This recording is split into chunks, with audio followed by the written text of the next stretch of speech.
Good morning बच्चों, आज हम हिंदी में थर्ड चैप्टर की एक्सरसाइज के क्वेश्चन नंबर 5 को सॉल्व करेंगे। कल मैंने आपको इसमें क्वेश्चन नंबर 1, 2, 3 तीन क्वेश्चन समझाए थे। आज मैं आपको समझाऊंगी क्वेश्चन नंबर 5। 4 क्वेश्चन को हम बाद में करेंगे। ओके, तो बच्चों आज हम क्वेश्चन नंबर 5 को पहले करेंगे। तो देखिए क्या है आपका क्वेश्चन। किसने किससे कहा? किसने किससे कहा? ठीक, देखिए अब हम अपना एक सेंटेंस पढ़ेंगे और पहचानेंगे कि इस सेंटेंस को किसने किससे कहा था। ओके बच्चों, आप लोगों ने चैप्टर रीड किया है ना, तो आप लोग मुझे बताइएगा ये सेंटेंस किसने किससे कहा था। चलिए पढ़ते हैं। ज़रा सावधानी से रखना, फटे नहीं ना ही खोए। ज़रा सावधानी से रखना, फटे नहीं ना ही खोए। ये किसने किससे कहा था बताइए मुझे। ये शिक्षक ने अब्राहम से कहा था ना, तो शिक्षक का नाम क्या था? क्राफ्ट महोदय। तो हम यहाँ पर लिखेंगे क्राफ्ट ने अब्राहम से कहा। ठीक, क्राफ्ट ने अब्राहम से कहा। चलिए नेक्स्ट। बहुत जल्द लौटा दूंगा, बहुत जल्द लौटा दूंगा। तो ये किसने किससे कहा बताइए मुझे। अब्राहम ने क्राफ्ट से कहा। अब्राहम ने किससे कहा था? क्राफ्ट से कहा था। ओके, थर्ड सेंटेंस पढ़िए। किसने किससे कहा? इसलिए तो मैं अपनी पुस्तकें किसी को नहीं देता। इसलिए तो मैं अपनी पुस्तकें किसी को नहीं देता। ये किसने किससे कहा बताइए मुझे। क्राफ्ट ने अब्राहम से कहा। क्राफ्ट ने अब्राहम से कहा। क्यों कहा था पता है ना आपको? क्योंकि अब्राहम से उनकी पुस्तक खराब हो गई थी ना, इसलिए। फोर्थ सेंटेंस देखिए क्या है। लेकिन मेरे पास तो पैसे हैं ही नहीं। लेकिन मेरे पास तो पैसे हैं ही नहीं। ये किसने कहा था? अब्राहम ने क्राफ्ट से कहा था। अब्राहम ने क्राफ्ट से कहा था। ओके, ये फोर्थ सेंटेंस समझ में आ गया आपको? आगे बढ़े। चलिए आगे बढ़ते हैं। देखिए बच्चों उसके बाकी के सेंटेंस क्या हैं।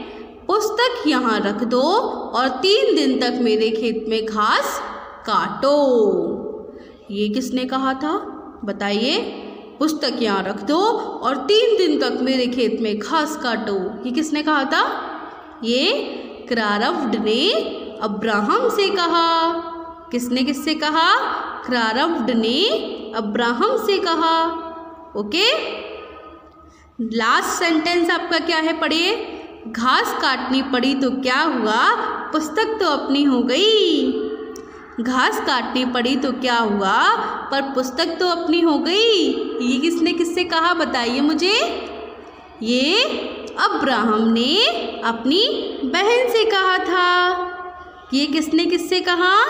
अब्राहम ने अपनी बहन से कहा था। ओके, तो आपको ये सारे सेंटेंस समझ में आ गए। तो बच्चों यहीं पर हमारे थर्ड चैप्टर की जो एक्सरसाइज थी वो होती है कंप्लीट। अब हम करेंगे अपनी लैंग्वेज स्किल की एक्सरसाइज को सॉल्व। ओके, चलिए पढ़ते हैं। देखिए बच्चों ये है हमारी लैंग्वेज स्किल की एक्सरसाइज। इसमें हमारा फर्स्ट क्वेश्चन क्या है पढ़िए। संज्ञा या सर्वनाम की विशेषता बताने वाले शब्द विशेषण कहलाते हैं। संज्ञा या सर्वनाम की विशेषता बताने वाले शब्द क्या कहलाते हैं बच्चों? विशेषण कहलाते हैं। विशेषण जिस शब्द की विशेषता बताते हैं उसे हम कहते हैं विशेष्य। जैसे नीली पतंग। पतंग कैसी है? नीली है। तो ये नीली क्या हो गया हमारा? विशेष्य हो गया। समझ गए? मोटा लड़का। लड़का कैसा है? मोटा है। लड़के की विशेषता बता रहे हैं ना, क्या है? मोटा है। ठीक, अब आपको मैं एक चीज़ बता दूं, मैंने आपको इस क्वेश्चन का मतलब तो समझा दिया, पर हम इस क्वेश्चन को करेंगे नहीं। अब करेंगे क्यों नहीं? क्योंकि ये जो हमारा एक्सरसाइज है, ये जो हमारा क्वेश्चन है वो थोड़ा रॉन्ग है, इसलिए हम ये वाला क्वेश्चन नहीं करेंगे। तो आपको भी अपनी नोटबुक पे लैंग्वेज स्किल का फर्स्ट क्वेश्चन नहीं करना है। ओके बच्चों, तो आपको अपनी नोटबुक पे लैंग्वेज स्किल का फर्स्ट क्वेश्चन सॉल्व नहीं करना है। चलिए आगे बढ़ते हैं और सेकंड क्वेश्चन को पढ़ते हैं। सेकंड क्वेश्चन क्या है हमारा?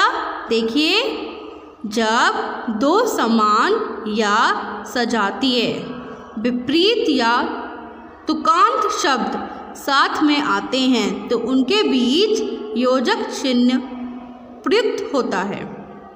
जैसे दिन रात, तो उनके बीच ही कौन सा चिन्ह है? योजक चिन्ह। तो आपने इसका नाम जाना, इस चिन्ह को हम क्या बोलते हैं? योजक चिन्ह। आसपास के बीच में भी योजक चिन्ह लगा हुआ है, पेड़ पौधों के बीच में भी, तो हम इनको क्या कहते हैं? हम इनको बोलते हैं शब्द युग्म। ये चिन्ह तो हो गया हमारा योजक चिन्ह, पर हम इस पूरे शब्द को बोलते क्या हैं? हम इस पूरे शब्द को बोलते हैं शब्द युग्म।